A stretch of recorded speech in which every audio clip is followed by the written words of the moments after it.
Hi folks, Dave, the Honest Audiophile, and this is the Tanchjim Kara, and these are my Honest Audiophile impressions. The Tanchjim Kara, it'll set you back $180 from your bank account, and it is a 5-driver hybrid.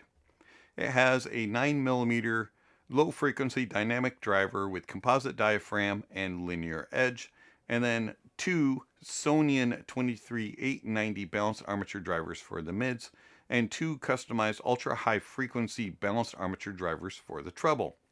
Impedance 27 ohms. Sensitivity is 115 dB VRMS, and then it has a frequency response range of 7 Hz to 40 kHz.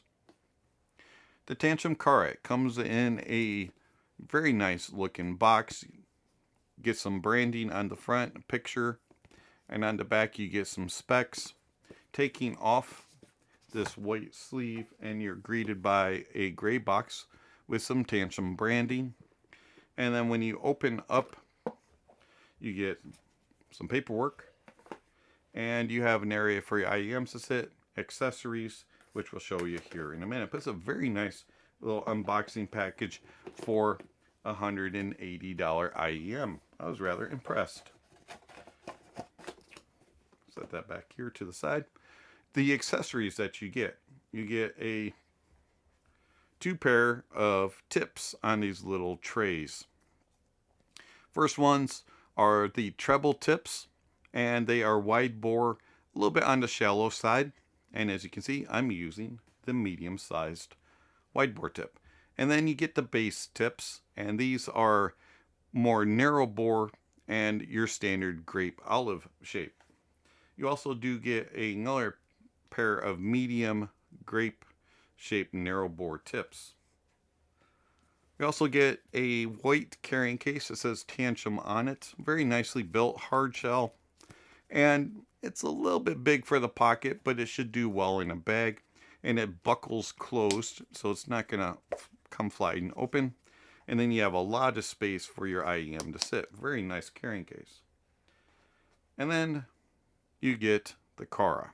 Now, the Kara is a very nice looking IEM in my opinion.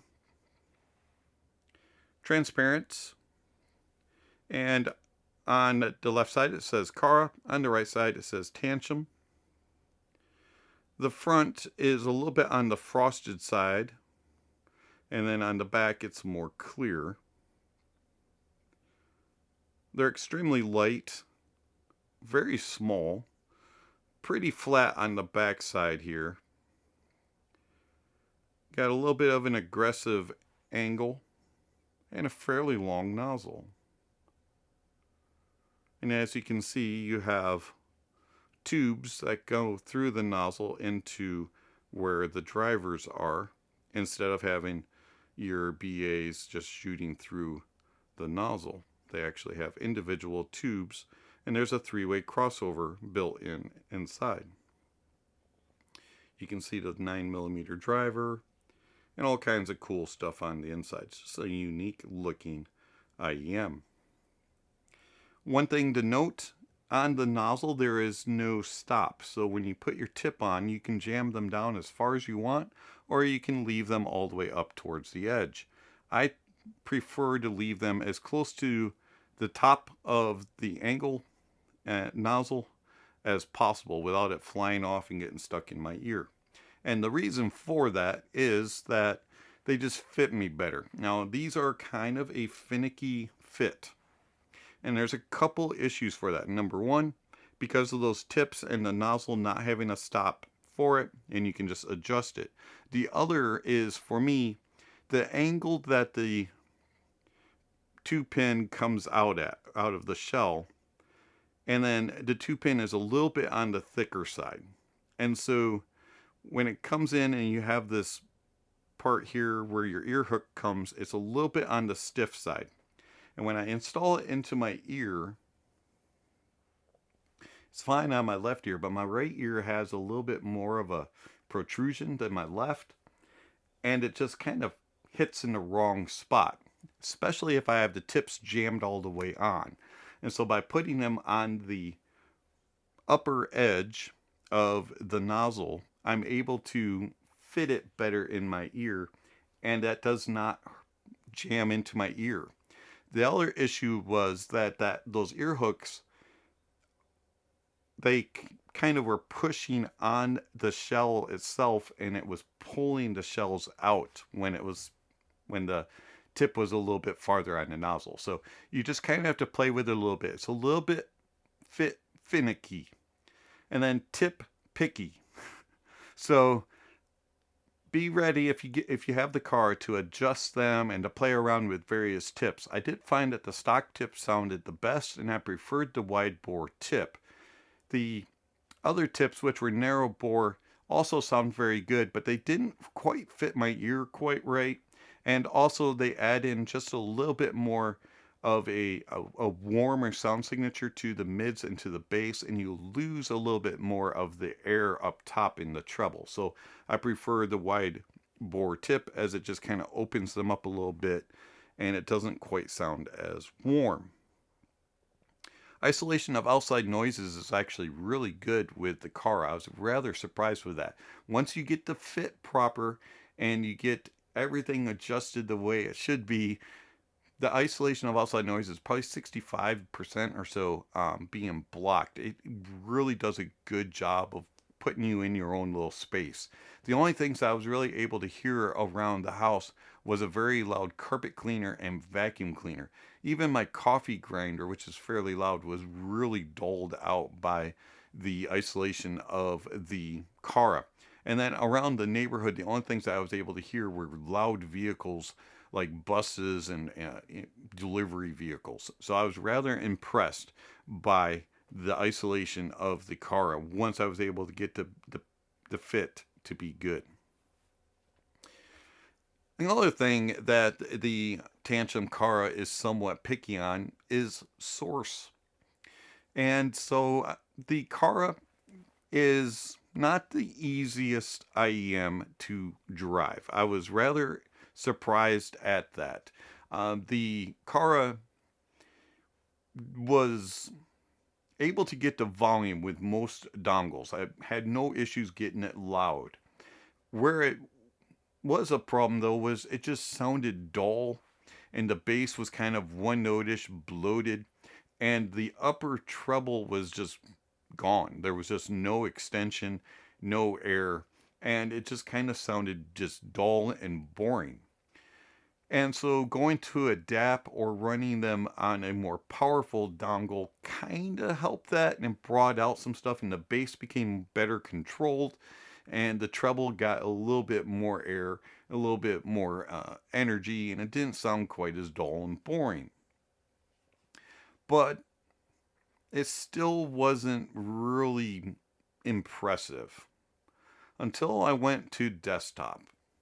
And that's when I realized that the Tanchjim Kara is an IEM for the desktop listener.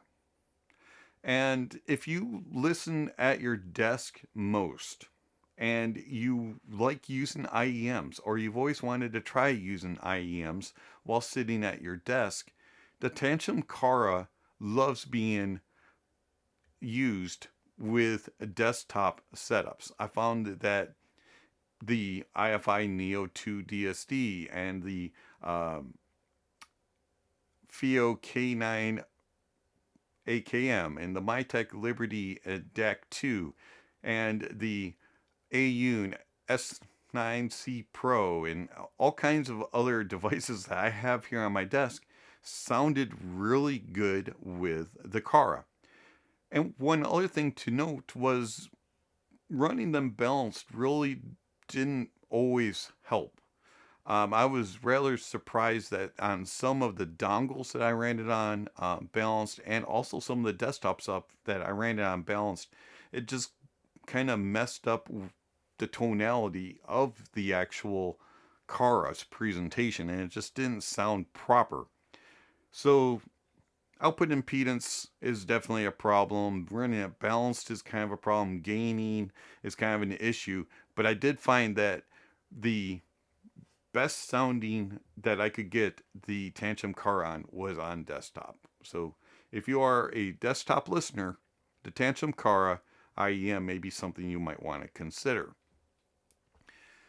How does the Tanchjim Kara sound? Now, the Tanchjim Kara is a very interesting device. The bass of the Tanchjim Kara has more of a mid bass and upper bass focus than sub bass, but that is not to say that the sub bass isn't present. The sub bass of the Kara does give you a little bit of rumble and grumble when called upon in the mix, but it's not super dominant and prominent. You get some rumble and grumble, but it's not really something that's going to wow you and go, oh, that's got some sub bass to it. It's just going to be a little bit of a side note. Oh, it'll do that. Oh, cool. Mid bass is where the focus is on the Kara, and you're going to get some nice punch, slam, some nice kick to it. But yeah, at the same time, it's not really going to drive it home and be like super authoritative. But yeah, at the same time, you're going to get enough. And I found that the Kara has enough bass to keep my toes tapping and my air drummer arms kind of flailing around. And I was content with the energy that the bass provided from the Kara. And the upper bass also has just enough emphasis without bleeding into the mids. Overall, the tonality of the bass is very good, and you have instruments sound accurate and true, and then detail retrieval and resolution is very good. You're not going to miss anything, and it definitely has the resolution to stay controlled and defined and refined. And overall, the bass of the Kara is very pleasing, while yet at the same time not being really domineering. It's more about the quality than the quantity. The mids of the Kara have a little bit of warmth to them, and they have an ability to put the focus on the mids and kind of put a spotlight on it, and they elevate them just slightly. And so if you listen to a lot of smaller groups, instruments are not super abundant like a big, huge 100-piece orchestra, but it's more of a smaller type of group. You're going to really enjoy the Kara. They have this natural tonality to them, and they put this spotlight on the mids, and they just kind of take the focus, and they sound very accurate and true. They'll get themselves a little bit in trouble when you get more complex tracks. So you get a bunch of instruments going, a big, huge orchestra, and everything's wailing away, and everything's just blaring and going full throat. The Kara will kind of sound a little bit unbalanced because it'll take all the instruments that focus on the mids region and kind of put them a little bit more into the center, and it'll push everything else just slightly behind. And so you kind of get a stage in which your woodwinds and your strings are right here, and then your brass and your percussions and all the other instruments that kind of play the entire frequency will be a little bit further back, and it'll just sound a little bit unbalanced. But if you listen to jazz or acoustical music, smaller group sizes, or solo instruments or solo vocalists, or a lot of rock, these sound fantastic in the mids. Tonality is very good, nice tone and timbre, and then detail retrieval and resolution is phenomenal. And then the treble of the Kara. The treble is more focused upwards to about 10K, and then it kind of dips down, and then around 15K you get some extension. They add a little bit of air and space. But from about 10K to 15K, they're a little bit more mellow, and there tends to be a little bit of a more laid back, I don't want to be offensive type of presentation. So if you're sensitive to treble and you don't like a lot of energy and a lot of sparkle and a lot of bite and crispness and edginess in your treble, the Kara may be for you. Again, just like the mids and the bass, the tonality is very good. Instruments sound accurate, vocalists sound accurate. Detail retrieval and resolution is good, but it's just a lacks of slight bit of bite, crispness, and energy. And I do wish that had just a little bit more. even though you get the air and space, because it does kind of come back a little bit after 15K, they tend to be just a little bit mellow. They're not like boring or dull or anything like that. They're just a little bit on the mellow side, inoffensive side. Overall, though, I like the bass, the mids, and the treble and how everything plays. There's very few genres of music that I do not enjoy the Kara on. The main one being classical music can sound a little bit funky depending on what uh, what classical music you're listening to. Some of it sounds fantastic, but when you have an orchestra full throat, it can sound a little bit odd. Not terrible, not off-putting, just a little bit different. And there's some IEMs that do slightly better in that regard. But all the other genres, I loved it, and I thought it sounded fantastic. Soundstage of the Kara is a little bit on the small side. It's not super intimate, cozy, but yet at the same time, it's not really large. It does okay with showing you different sizes of venues, but when things are more grand, it doesn't do a good job of really expanding. Everything kind of sounds a little bit closer than normal. Depth, though, is very good. You can really look into the stage, and it also does a very good job with layering. I will caution you, though, on those busier, more complex tracks, like the big, huge orchestra pieces, they can sound just slightly a little bit more close and not quite as open and isolating of instruments as they should. But for the most part, on other genres of music, they do a very good job with layering, and they also do a very good job with width. Things track across the stage very nicely, and you can follow things very well, and they're pretty close to pinpoint accurate in their placement. You can go, it's right there, and oh, it changed places. Oh, they are in and behind each other and moving around, and they do a good job in that regard. Tone and timbre is very good. Things sound very natural and accurate, and I was rather impressed by that. Every now and then, in higher reaching frequencies, things can sound a little bit off just slightly, as there's not quite as much bite and crispness and edginess to the upper reaches of frequencies. And then detail retrieval and resolution is phenomenal. I was rather impressed for $180 IEM how well the Kara does with details and resolution. I was not missing anything in a track, and I was able to really discern the track very well and the details and place them very well. It does a good job of refining and defining the details and focusing in on them.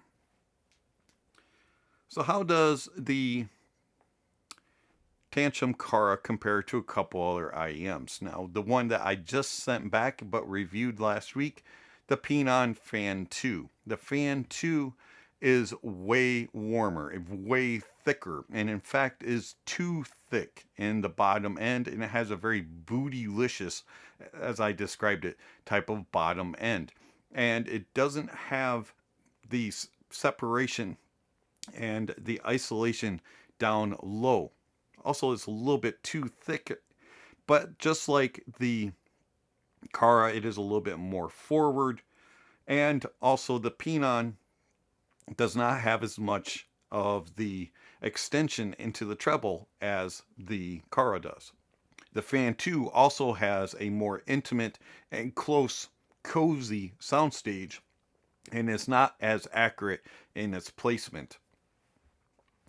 And then you have the JQ4U Pro. Now, the JQ4U Pro is going to be a little bit more neutral in its presentation, but it has a little bit more natural tone and timbre because it has more elevation in the uppers and you get a little bit more air and space.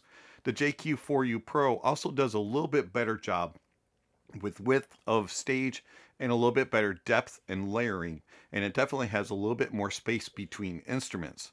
The JQ4U Pro also has a little bit more extension into the sub bass, so you get a little bit more definition when it comes to rumble and grumble. And the same with the bass is a little bit better controlled, and you have a little bit better refinement in its details and resolution in the bass.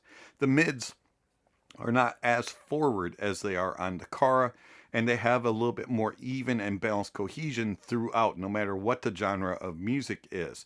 But they may sound a little bit boring to some who are not looking for a stage monitor type presentation. So overall, I really like the Tanchjim Kara. I think it's a fantastic IEM, and I truly do enjoy it, and it's a great companion to the JQ4U Pro. If you think that the 4U Pro is a little bit boring and a little bit on the lackadaisical, neutral, natural side of things and too much for the stage, then the Kara adds just a little bit of the fun factor and a little bit more focus in the mids. If you are a true vocalist, a soloist type of lover in your music, and you listen to a lot of tracks that are not super complex and busy with all kinds of other instruments going on, then the Kara may be for you. So the Tanchjim Kara. Yep, I like it. I highly recommend it. It's been Dave, the Honest Audiophile. Thank you for watching, and I'll catch you in the next video. Speaking of next video, somewhere on screen, subscription links and notification bells. If you haven't already, please check those off. Don't forget to give a thumbs up or a thumbs down to the video, and check out all the links down below. There's all kinds of information on there regarding how you contact channel, follow channel, support the channel. Speaking of supporting the channel, I want to thank my supporters through Patreon and YouTube memberships for all that you provide. Thank you very much for all that you give to the channel. It's much appreciated. If you're interested in supporting the channel, there's various ways that you can do that through one-time gifts with PayPal, Venmo, Buy Me a Coffee, or you can support through monthly subscriptions with Buy Me a Coffee, Patreon, and YouTube memberships, where you'll get extra benefits like early access to videos and also access to my private Discord server. Also, there's all kinds of other information down below. Check out the links, gear recommendations, music recommendations, and all kinds of other things. So check out the links down below. Lastly, don't forget to enjoy the music, and that honesty is the best policy.